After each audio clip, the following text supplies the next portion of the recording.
Este video está hecho con el propósito de informar acerca de la historia del mundo de los sordos estadounidenses. La mayoría de personas no están al tanto de que existe una cultura la cual utiliza un idioma de señas común y comparten un sinnúmero de valores. Antes se pensaba que el hecho de estar sordo era como una maldición, que no podían ser salvados porque no podían recibir la palabra de Dios, que el habla era de origen divino y todos lo podían lograr. Hasta el propio Aristóteles dijo que aquellos que nacían sordos se convertían en personas sin sentidos e incapaces de razonar. En el siglo IV, San Agustín y San Jerónimo discutieron la posibilidad de que los sordos fueran salvados por medio de comunicación manual o escrita. El primer maestro de los sordos que se conoce es el monje Pedro Ponce de León, quien enseñó a los hijos de una familia real en Europa, pero él murió sin revelar su método. Esto fue en el siglo XVI. Aquí en Estados Unidos, en la costa de Massachusetts, había un lugar llamado el Viñero de Marta, donde la mayoría de la población eran sordos y usaban idioma de señas para comunicarse. Esto fue a mediados de los años 1650 y 1950. En 1620, Juan Pablo Bonet publicó un libro sobre la educación para los sordos, el cual influenció a Abbe de Lepé a desarrollar el método de señas francés. Abbe de Lepé fundó el Instituto para los Sordomudos en Francia a mediados del siglo XVIII. En ese mismo tiempo, en Inglaterra y Alemania, se enfocaban más en el método oral. A finales del siglo XVIII, en Estados Unidos, se intentó establecer escuelas orales para sordos, pero no prevalecieron. En 1815, el reverendo Thomas Gallaudet, de Hartford, Connecticut, fue enviado por el papá de Alice Coxwell, quien era sorda, a Europa para encontrar métodos para educar a su hija y a otros sordos. Llegó a Inglaterra a la escuela oral llamada Braidwood, pero no le quisieron revelar el método, pues era secreto.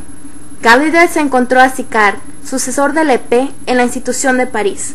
Gallaudet se fue con Sicard a Francia a aprender el idioma de señas francés. Permaneció 4 meses allí para ser entrenado. Gallaudet convenció a Sicard que le dejara llevarse a uno de los maestros, Laurent Clerc, quien era sordo. En el año 1817 regresaron a Estados Unidos, donde juntos fundaron la primera escuela para sordos en Hartford, llamada Escuela Estadounidense para los Sordos hoy en día. De 1817 a 1844, 3 escuelas fueron establecidas, y de 1844 a 1860, una escuela por año fue fundada en los Estados Unidos. Estas escuelas usaban primordialmente el idioma de señas. En 1864, la Universidad Gallaudet fue establecida en Washington, D.C. La inmigración después de la Guerra Civil y la Revolución Industrial trajeron cambios a la sociedad norteamericana. La discriminación contra los inmigrantes y la necesidad de educar a trabajadores en general trajo cambios en la educación, enfocándose en el habla y la escritura del idioma inglés. Fue aquí que se empezó a dispersar la idea errónea de que solo por medio del habla se logra una buena comunicación. En 1880, la educación para los sordos cambió drásticamente a causa de la decisión de prohibir el idioma de señas tomada en el Congreso de Milán, Italia. Alexander Graham Bell tuvo gran parte en esta decisión, pues era una persona con poder y rica, quien creía en el poder del sistema oral e influenció dramáticamente la decisión del Congreso. No solo se prohibió el uso de idiomas de señas, sino que también despidió a los profesores que eran sordos. No querían que las personas sordas contrajeran matrimonio y muchas mujeres sordas ya no pudieron tener hijos porque sin su permiso fueron esterilizadas. Niños sordos eran torturados y martirizados. Los forzaban a hablar y si los encontraban hablando con sus manos, como ellos lo llamaban, eran castigados y golpeados. Esta ideología del oralismo era una manera de querer componer a aquello que se creía defectuoso. Se pensaba que el idioma es lo mismo que el habla, lo cual es un gran error. El impacto que tuvo esta era oscura, que fue de 1890 a 1960, de la historia sorda, se puede ver en las siguientes estadísticas. En 1858, aproximadamente 40% de los maestros para sordos eran sordos. En 1930, solo 14%. Y en 2007, solamente 30%. No se ha recuperado de la gran opresión. En 1965, el idioma de señas estadounidense fue reconocido como idioma gracias al lingüista William Stokoe, quien demostró que el idioma de señas estadounidense tiene gramática, estructura y todos los elementos necesarios para ser un idioma legítimo.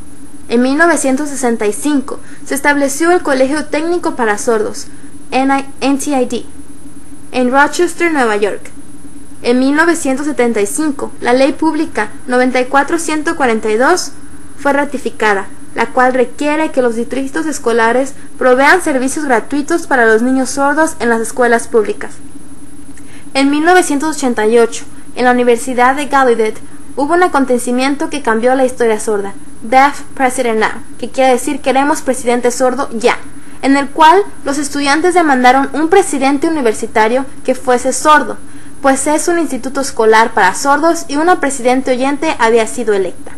Se hizo una gran protesta por los estudiantes y a consecuencia tuvieron el primer presidente sordo de la universidad, E. King Jordan, quien dijo, una persona sorda puede hacer todo excepto oír, y desde entonces la Universidad de Gallaudet solo tendrá presidentes sordos.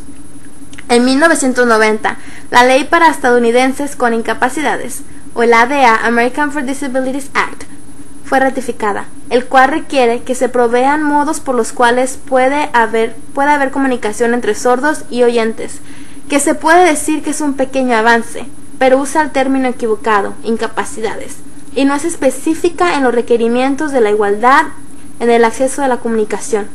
Y aquí no termina la historia. Desgraciadamente, la opresión continúa a causa de nuestra ignorancia. Hay mucho más que recorrer. El audismo, que la discriminación contra personas sordas, sigue existiendo en la actualidad, pero tú puedes hacer la diferencia al informarte e informar a los demás. Sé parte de la reducción de la discriminación y opresión.